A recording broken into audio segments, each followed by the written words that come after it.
Ang take-away ko po dito sa napakatalinong sagot ng Biblia sa mausisang tanong ni Sir Jan Regala. Maligayang pagkikita po, Brother Eli. Brother Eli, may tatanong lang po ako. Sa Exodo, meron kasi nakalagay po doon nung inutusan ng Panginoon si Moses, pumunta ka kay Paraon at sabihin mo sa kanya na kung hindi niya pakakawala ng mga Israelita ay papatayin ko lahat ng kanyang hayop. Yung asno, kabayo, lahat ng hayop ng tiga-Ehipto ay mamamatay. Pero walang mamamatay sa mga hayop ng tiga-Israel. Brother Elliot, tanong ko lang po, kung kinabukasan po kasi pinatay ng Diyos po yun kasi walang itinira dun sa mga hayop ng tiga-Ehipto. Nung hinabol po, nasa kalagitnaan na po ng desyerto, yung mga Israelita, nung pinakawalan na po ni Paraon, hinabol po siya ni Paraon ng nakasakay siya sa 500 karwahe, hila-hila ng 500 kabayo. Saan ho nang galing yung kabayo? Samantalang pinatay na nga lahat ng hayop ng taga-Ehipto. Ay natin yung sinasabi sa 9:3 na Exodo, kapatid na. Ay narito, ang kamay ng Panginoon ay nakapatong sa iyong hayop na nasa parang, nakapatong sa mga kabayo, nakapatong sa mga asno, nakapatong sa mga kamelyo, nakapatong sa mga bakahan, at nakapatong sa mga kawan na magkakaroon ng malaking pagkakasalot. At gagawa ng katangian ng Panginoon ang hayop ng Israel at ang hayop ng Ehipto, at walang mamamatay sa lahat ng ukol sa mga anak ni Israel. At ang Panginoon ay nagtakda ng panahon na sinasabi, bukas ay gagawin ng Panginoon ang bagay na ito sa lupain. At ginawa ng Panginoon ang bagay na yaon ng kinabukasan. At ang lahat ng hayop sa Ehipto ay namatay, ngunit sa hayop ng mga anak ni Israel ay walang namatay kahit isa. Ayun. Parang isang bagay na marabilyoso, sabi ng mga Kastila dito. Walang namatay kahit isa sa mga nasa Israel, lahat ng hayop sa Ehipto namatay, pati mga kabayo. Nung habulin, saan manggagaling yung kabayo? Ulitin natin yung unang talata. Ay narito, ang kamay ng Panginoon ay nakapatong sa iyong hayop na nasa parang, nakapatong sa mga kabayo, nakapatong sa mga asno, Nasa parang. Wala naman sa parang yung mga kabayo ng karwahe dahil nakaredy o nasa mga kwadra yun. Kung may pisting darating, hindi madadama yung mga nasa kwadra. Yung nasa parang, patay lahat. Kaya nahabol pa rin niya.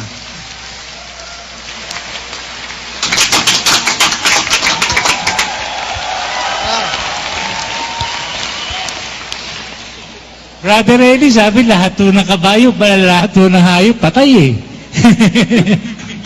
Oo nga, lahat. Yung nasa parang, may distinction yung 9:3 Nakapatong sa iyong hayop na nasa parang, nakapatong sa mga kabayo, nakapatong sa asno, nakapatong sa kamelyo, lahat ng nasa parang. Alam mo kasi ganito, kapatid na John, para mamatay yung mga hayop, naturally, merong isang sudden na piste na darating, pagkakapiste ng hayop, that will affect everything na nandoon sa parang. Yung mga hayop na ginagamit sa nasa nakakwadra yan Meron niyang sariling kulungan. Kaya yung piste, doon lang epekto doon sa nasa parang. Pero ito, wala sa parang ito Nasa mga kwadra ito, nakalagay ito at nakahanda, nakasama sa karo, no? Kaya anytime na aalis si Paraon, merong darating na wala namang kasing ibang possibility kundi yon. Ganun ang pag-unawa sa kasulatan, kapatid na John, ano ang mga possibilities? To look into what is the truth. aalamin mo yung biblical, scientific, at material possibility. To know the deep, the profound meaning of the Word of God. Titingin ka una sa possibility. Bakit nang mamatay ang mga panganay sa Ehipto? Puro panganay lang. Hindi ba merong lumabas na salot para sa mga panganay? Bakit panganay ang maaapektuhan? Ba't may immune yung pangalawang anak, yung pangatlo, pang-apat, pang-anim na anak? Merong sense of immunity. Kaya kasi ng Diyos gawin yun eh. He is the Almighty Father, He is the Creator, He knows our being. Magagawa niya yon in a general manner na itong papakalatin niyang mikrobyo, kung yun ay virus o kung ano man yun, sa ating alam kasi ngayon, viruses, ang mikrobyo at mga viruses ang maring makagawa nun, ano? At yun na may sinasabi rin dun sa Biblia na merong salot na pinarating ang Diyos. So yung salot, mikrobyo yun. Dahil virus, bacteria o maaaring parasite na maaaring makaapekto lamang sa mga firstborn. Ngayon, pinag-aaralan niya ng siyensya eh. Walang makita ang siyensyang paliwanag, kundi ang isang nung mga apologetics o mga apologists ng mga Bible scholar, ang sinasabi nila, ang maaaring possibility nun, mayroong isang uri ng fungus na nasa mga wheat, nasa mga mga arena, yung mga wheat, yung ginagawang arena, tawag trigo, na maaaring makaapekto sa panganay at maaaring nung gabi na yon, nung kumain yung panganay, namatay lang. Hindi possibility rin yun sa akin, para sa akin hindi. Kasi hindi naman case-to-case basis yan sa pagdating sa resistensya ng isang tao. Pero para sabihin sa Biblia, lahat ng panganay sa Ehipto, lalabas. Ang immune system ng lahat ng panganay nag-deteriorate at pagkatapos namatay sila lahat. Bakit? Kasi sa Biblia, ang kahulugan ng panganay, kalakasan. Yun yung iyong kalakasan. Yung anak mong panganay, nagre-represent ng iyong kalakasan. Yun ang kauna-unahan mong anak, kauna-unahang kalakasan mo yun. Ngayon, pinakikita ng Diyos kay Paraon, ang lahat ng kalakasan ng Ehipto, kaya niyang igiba. Kaya nagpasapit siya ng isang uri ng sakit o ng piste o pestilence na makakaapekto sa lahat ng panganay ng Ehipto para ipakita kay Paraon ang kapangyarihan ng Diyos. Ngayon, pero hindi nadamay yung mga pangalawa, pangatlo, pang-apat, kung meron 12 anak doon, libre lahat yun. Walang nagalaw doon kahit sa ano. Parang ganun din yung kabayo. Sinabi naman ng Diyos, lahat ng nasa parang ang nakapatong kamay niya sa lahat ng nasa parang. Wala naman sa parang yun hindi nga mamamatay yun. Dahil kung mamamatay yun, paano hahabulin pa ni Paraon? Meron kang angkaro, wala namang kabayo, patay na lahat. At hindi naman makakakuha si Paraon ng kabayo sa mga anak ni Israel dahil malayo ang Goshen. Ang Goshen is not so close to the palace of Pharaoh. Ang Goshen ay isang separate place where he kept the Egyptians. Doon sila. O the Israelites. Paano hahabol ka yung mga Israelita ay umalis na, dala-dala yung kanilang mga kabayo. Di ba? Panoorin mo yung Ten Commandments, dalal na kabayo, dalal na asno, umalis na nga, hahabol ka, patay lahat ang hayop mo. Paano ka makakahabol? It is impossible. No way na makahabol si Paraon. Nakahabol ba? Hinabol nga Hinabol nga. Saan siya kumuha? Ibig sabihin, natupad yung salita ng Diyos. Lahat ng hayop sa parang patay. Pero yung nasa kwadra, hindi. Para nga mahabol niya. O ngayon, nung hinabol niya, ano nangyari? Basahin natin sa awit. Ganito ang nakasulat. Ganito ang sinasabi ng kasulatan. Walang natin. 130. Sa Sislos ang 130 6 at versikulo 14 ba o 13? 13 po. Sa kanya na humawi ng dagat na mapula, sapagkat ang kanyang kagandahang loob ay magpakailanman. At nagparaan sa Israel sa gitna niyaon, sapagkat ang kanyang kagandahang loob ay magpakailanman. Ngunit tinabunan si Paraon at ang kanyang hukbo sa dagat na mapula, sapagkat ang kanyang kagandahang loob ay magpakailanman. Ayan, sa kanya na tinabunan niya si Paraon at ang kanyang hukbo sa dagat na mapula. Mali pa nga yung Ten Commandments eh. Bakit? Si Paraon sa Ten Commandments, di naman kasamang natabunan eh. Sa Biblia, natabunan pati si Paraon eh. Oo. Pati lahat ng kabayo niya, pati ang kanyang, walang natira kahit isa eh, walang nakabalik. Basahin natin, 106:11. At tinabunan ng tubig ang kanilang mga kaaway, walang nalabi sa kanila kahit isa. Walang nalabi sa lahat ng humabol, pati kabayo. Yon. Kaya namatay pa rin pati ang kabayo niya. Ultimately, hindi lang sa parang. Namatay ang kabayo niya, kahanga-hangan pagkamatay. Sa dagat namatay. Kaya ako, walang point para ako'y magduda sa Biblia, kapatid na John. Kasi ganito, no?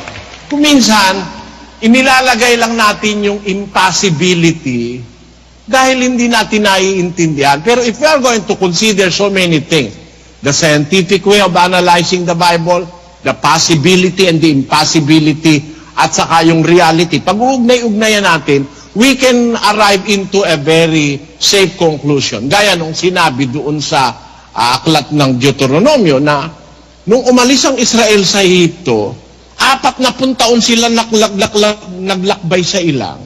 Sa panahon na yon, hindi na luma ang kanilang mga kasuotan at ang kanilang mga panyapak ng paa. Sabi sa Biblia. Nung mabasa ito nung asawa ni Almeda, sabi niya, Hallelujah! Praise the Lord! What a great miracle! Biro nyo ang damit nila, suot-suot nila, 40 taon, hindi naluluma. Sabi ko, may diferensya itong babaeng ito. Sabi ko, biro mo, 40 taon ka sa Ehipto, umalis ka sa Ehipto, baby, nung yung suot mo, 40 taon, hindi naluluma, suot-suot mo, hindi mo inuhubad. Ganun yun. 40 taon, 1 linggo lang ang damit ko, ayoko nang isuot eh. Ako kasi matanda na, kung maligo ako minsan, 2 beses, 3 beses 1 linggo, hindi na araw-araw. Alam mo kasi rito sa lugar ko, laging malamig. Baka ako'y mapulmonya. Kaya minsan-minsan na lang kumaligo, 2 beses, 3 beses 1 linggo. Pero pag yung damit ko, 2 araw na, ayoko nang isuot eh. Kaya ba, interpretasyon ng asawa ni Almeda, 40 taon daw, suot-suot yung damit, hindi naluluma. Abay, kahit anong gawin mo, hindi ka pwede magsuot ng damit 40 taon, hindi maluluma. At pagkatapos mamamaho ka ron, kababaho ng Israelita. Pagka ang pag-uusapan natin, yung interpretasyon ni Almeda, kay babaho, kay papanghe, dahil hindi na hinubad dahil hindi naluluma Ganun ang ibig niya lang sabihin Mali yun. Mali yun. Basahin natin ang 29:5 ng Deuteronomio. At aking pinatnubayan kayong 40 taon sa ilang, ang inyong mga damit ay hindi na luma sa inyo, at ang inyong panyapak ay hindi na luma sa iyong paa. Toy. Hindi kayo kumain ng tinapay, uminom ng alak o inuming nakalalasing, upang inyong makilala na ako ang Panginoon ninyong Diyos. Ayon. Hindi kayo kumain ng tinapay, hindi kayo uminom ng alak na nakakalasing, para makilala ninyo ang Panginoon ninyong Diyos, kung gaano siya makapangyarihan, hindi na luma ang damit nyo sa inyo, at ang inyong mga pangyapak. Abay, nung basahin yung alagad ni Almeda, kasi puro kasi milagro sa kanila Jesus Miracle Crusade yun Kaya, nung punahin ko yan, mali ka ako yan, hindi totoong sasabihin mo na, hindi na nila hinubad yung damit nila 40 taon. Paano kung ikaw bata pa, nung umalis ka sa Ehipto, yung damit mo rin lumaki rin, nakapagaya mo, ang 40 taon, malaking katarantaduhan yun. Sabi ko, ang kahulugan nung hindi naluma yung damit nila, sa kanila, hindi naluma. Marami kasi silang dala-dala. Dala-dala, ang daing nilang dala. Hindi naman nila nakurakot, kundi talaga sa takot ng mga Ehipsyo, binigay sa kanilang napakaraing bagay. Basahin natin sa isang talata. Sa takot ng mga Ehipsyo, 12:33 ng Exodo. At pinapagmadali ng mga Ehipsyo ang bayan, na madali ang pinaalis sila sa lupain, sapagkat kanilang sinabi, kaming lahat ay patay na. At dinala ng bayan ang kanilang masa bago humilab, na nababalot ang kanilang mga masa sa kani-kanilang damit sa ibabaw ng kani-kanilang balikat. At ginawa ng mga anak ni Israel ayon sa salita ni Moises, at sila'y humingi sa mga Ehipsyo ng mga hiyas na pilak, at mga hiyas na ginto, at mga damit. At pinagbiyayaan ng Panginoon ang bayan sa paningin ng mga Ehipsyo. Ano pa't ibinigay sa kanila, anumang hingin nila, at kanilang hinubaran ang mga Ehipsyo. Nakuha lahat yung mga damit, mga pagkarairaing dala-dala. Kumbaga, parang nanlut no? Dala-dala ngayon. Ikaw ngayon, naglalakbay ka sa ilang, katakot-takot ang dala mong damit. Maluluma ba yung damit mo sa katawan? Siyempre, pag maluluma na, alisin ko, meron naman akong pampalit Hindi ibig sabihin nun, yung damit mo nung umalis kang 12 years old, 52 anyos ka na, yun pa rin ang suot mo. Mamamaho ka noon. Ganun ang pag-unawa sa Biblia, kapatid. Sana naunawaan. Thank you po, Brother Eli. Unawang-unawa ko na po. May God bless you, may God bless you. Ang take away ko po dito sa napakatalinong sagot ng Biblia sa mausisang tanong ni Sir Jan Regala na ang lahat ng hayop ng Ehipto ay patay. Meron po palang distinction niyon, yung nasa Exodo 9:3 para po sa akin. Dito palang nasagot na yung tanong. At sa awit 136, versikulo 11, ultimately, patay pa rin lahat ng hayop ni Paraon, pati siya kamangha-manghang pangyayari. Kung mag-a-analyze ka po pala, biblical, scientific, material possibility, mauunawa mo. At magagawa naman po ng Diyos iyon. Halimbawa na lang sa nangyari sa mga panganay ng Ehipto at yung hindi luma yung kasuotan ng mga Israelita, may mga ebidensya ng pangyayari at nakasulat sa Exodo at awit. Kung nanamnamin mo at ihingi mo ng awa sa panalangin sa Diyos na maunawa mo yung salita niya, nakakagalak sa kalooban. Kaya salamat sa Diyos.